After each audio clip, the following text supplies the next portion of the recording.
ಇದ್ದವರನ್ನ ಇಲ್ಲೇ ಮಾಡ್ಕೊಳ್ಳೋರು, ಹೋದ್ಮೇಲೆ ರಸ್ತೆ ಮೇಲೆ ಆಗೋದಿಲ್ಲ, ಇಲ್ಲೇ ಮಾಡ್ಕೊಳ್ಬೇಕು 3 ಸಾವಿರದಂತೆ. 1ರಿಂದ 5ನೇ ತರಗತಿಯವರಿಗೆ ಏನು ಬರ್ಲಿಕ್ಕೆ ಹೇಳಿಲ್ಲ ಅಲ್ಲಿ, ಆದ್ರೂ ಸಹ ನೀವು ಓಡೋಡಿ ಹೋಗಿ ಬರ್ತೀರಿ. ದಯಮಾಡಿ ಒಂದು ಮಾತು ಕೇಳ್ರಿ, ಇವತ್ತು ಹೋಗಿ ಟಿವಿ ಹಚ್ಕೊಂಡು ಸ್ವಾತಂತ್ರ್ಯ ದಿನಾಚರಣೆಯನ್ನ ನೋಡಿ. ಈ ಸಲ ಸ್ಪೆಷಲ್ ಇದೆ, ವಂದೇ ಮಾತರಂ ಪ್ರತ್ಯೇಕವಾಗಿ ಆಡ್ತಾ ಇದ್ದಾರೆ, ಗಮನಿಸಿ ಅದನ್ನ. ಅಲ್ಲಿ ಬರಬೇಡ್ರಿ.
ನೆನಪಿಸುತ್ತಾ ಸಂಗ್ರಾಮದಿ ಮಡಿದವರ ಶೌರ್ಯ.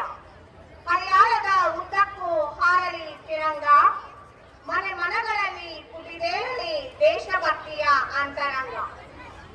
ಇಂದಿನ ಈ ಕಾರ್ಯಕ್ರಮದಲ್ಲಿ ಭಾರತ ಮಾತೆಯ ಬ್ರಿಟಿಷರ ದುರಾಡಳಿತದಿಂದ ಮುಕ್ತಗೊಂಡು 80 ವರ್ಷಗಳನ್ನ ಪೂರೈಸಿದ ಸ್ವಾತಂತ್ರ್ಯೋತ್ಸವದ ಘನ ಸಂದರ್ಭದಲ್ಲಿ ನಾವೆಲ್ಲರೂ ಇಲ್ಲಿ ಉಪಸ್ಥಿತರಿದ್ದೇವೆ.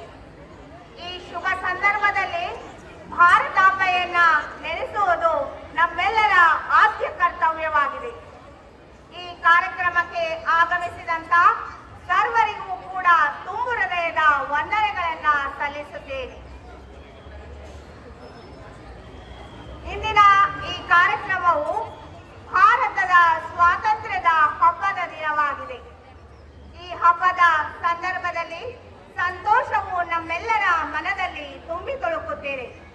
ತ್ರಿವರ್ಣ ಧ್ವಜವು ಗಾಳಿಯಲ್ಲಿ ಹಾರಾಡುತ್ತಿರಲು ಈ ಭಾರತ ಮಾತೆಯ ಜಯಘೋಷವು ಎಲ್ಲೆಡೆಯೂ ಮೊಳಗುತ್ತಿರಲು ಈ ಶುಭ ಸಂದರ್ಭ ಪ್ರತಿಯೊಬ್ಬ ಭಾರತೀಯನ ಅಂತರಂಗದಲ್ಲಿ ಕುದಿದೇಳುವ ಒಂದು ಸುಂದರವಾದಂತಹ ಭವಿಷ್ಯದ ಭವಿತವ್ಯದ ಬಾಂಧವ್ಯದ ಒಂದು ನೆಲೆಯಾಗಿದೆ. ಈ ಶುಭ ಸಂದರ್ಭದಲ್ಲಿ ನೆರೆದಿರುವಂತಹ ಸಮಸ್ತ ಜನತೆಗೂ ಕೂಡ ನಾನು ಮತ್ತೊಮ್ಮೆ 80ನೇ ಸ್ವಾತಂತ್ರ್ಯ ದಿನಾಚರಣೆಯ ಹಾರ್ದಿಕ ಸ್ವಾಗತವನ್ನ ಬಯಸ್ತಾ ಇದ್ದೇನೆ. ಪ್ರತಿಯೊಬ್ಬರೂ ಕೂಡ ಶಾಂತ ಚಿತ್ತದಿಂದ, ಗೌರವದಿಂದ ಹಾಗೂ ಕರ್ತವ್ಯ ಪ್ರಜ್ಞೆಯಿಂದ ಇಲ್ಲಿ ನಡೆಯಬೇಕಾಗಿ ವಿನಂತಿಯನ್ನ ಮಾಡ್ತಾ ಇದ್ದೇನೆ. ಸರಳ ಸಜ್ಜನಿಕೆಯ ಸಾಕಾರ ಮೂರ್ತಿಯಾಗಿರುವಂತಹ ಸರಳತೆಯ ಮನೋಭಾವದ ಸನ್ಮಾನ್ಯ ಶ್ರೀ ಆರ್.ವಿ. ದೇಶಪಾಂಡೆಯವರಿಗೆ ಗೌರವಪೂರ್ವಕವಾಗಿ ಸ್ವಾಗತವನ್ನ ಬಯಸ್ತಾ ಇದ್ದೇನೆ. ಅದರಂತೆ ಭಾರತಾಂಬೆಗೆ ಇಂದು ಗೌರವವನ್ನು ಸಲ್ಲಿಸುವ ಪೂಜಾ ಕಾರ್ಯಕ್ರಮ ಇಂದಿನ ಕಾರ್ಯಕ್ರಮದ ಘನ ಅಧ್ಯಕ್ಷರಾದಂಥ ಸನ್ಮಾನ್ಯ ಆರ್.ವಿ. ದೇಶಪಾಂಡೆ ಸರ್ ಅವರು ಪೂರೈಸಬೇಕಾಗಿ ಕೇಳಿಕೊಳ್ಳುತ್ತೇನೆ. ಭಾರತ ಮಾತೆಗೆ ಜಯಘೋಷದ ಮೂಲಕ ಪೂಜಾ ಕಾರ್ಯಕ್ರಮವನ್ನು ನಡೆಸಬೇಕೆಂದು ಸನ್ಮಾನ್ಯ ಆರ್.ವಿ. ದೇಶಪಾಂಡೆ ಸರ್ ಹಾಗೂ ತಾಲೂಕಿನ ದಂಡಾಧಿಕಾರಿಗಳಾದಂಥ ಶ್ರೀಯುತ ಫಿರೋಜ್ ಶಾ ಸೋಮನಕಟ್ಟೆ ಹಾಗೂ ಎಲ್ಲ ಆಡಳಿತ ವರ್ಗದ ಮುಖ್ಯಸ್ಥರು, ಅಧಿಕಾರಿ ವರ್ಗದವರು ಹಾಗೂ ಶಿಕ್ಷಕ ಶಿಕ್ಷಕೇತರ ಜನತೆ ಈ ಗೌರವಪೂರ್ವಕವಾದಂತಹ ಶ್ರದ್ಧಾಪೂರ್ವಕ ಕಾರ್ಯಕ್ರಮದಲ್ಲಿ ನಡೆಯಬೇಕೆಂದು ಕೇಳಿಕೊಳ್ಳುತ್ತೇನೆ. ಸನ್ಮಾನ್ಯ ಶ್ರೀ ಆರ್.ವಿ. ದೇಶಪಾಂಡೆಯವರಿಂದ ಭಾರತ ಮಾತೆಗೆ ಗೌರವಪೂರ್ವಕವಾದಂತಹ ನಮನಗಳು.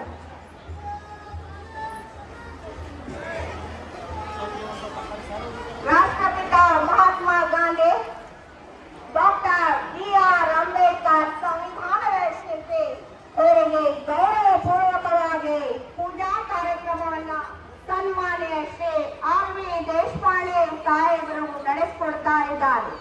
ಸರ್ವ ಜನತೆಯು ಕೂಡ ಈ ಕಾರ್ಯಕ್ರಮದಲ್ಲಿ ಪಾಲ್ಗೊಳ್ಳಬೇಕೆಂದು ಕೇಳಿಕೊಳ್ಳುತ್ತೇನೆ.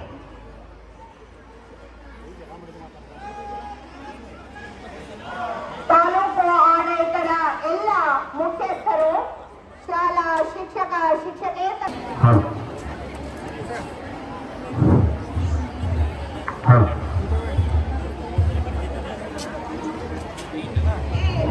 80ನೇ ಸ್ವಾತಂತ್ರ್ಯ ದಿನಾಚರಣೆಯ ಈ ಶುಭ ಸಂದರ್ಭದಲ್ಲಿ ಬಾಲಕಿಯರ ಪ್ರೌಢಶಾಲೆ ಜವಳಿಗಲ್ಲಿ ಇವರಿಂದ ವಂದೇ ಮಾತರಂ ಎಂಬ ಗೀತೆಯನ್ನ 150 ವರ್ಷಗಳನ್ನ ಪೂರೈಸಿದ ಈ ಶುಭ ಸಂದರ್ಭದಲ್ಲಿ ಹಾಡಬೇಕೆಂದು ವಿನಂತಿ.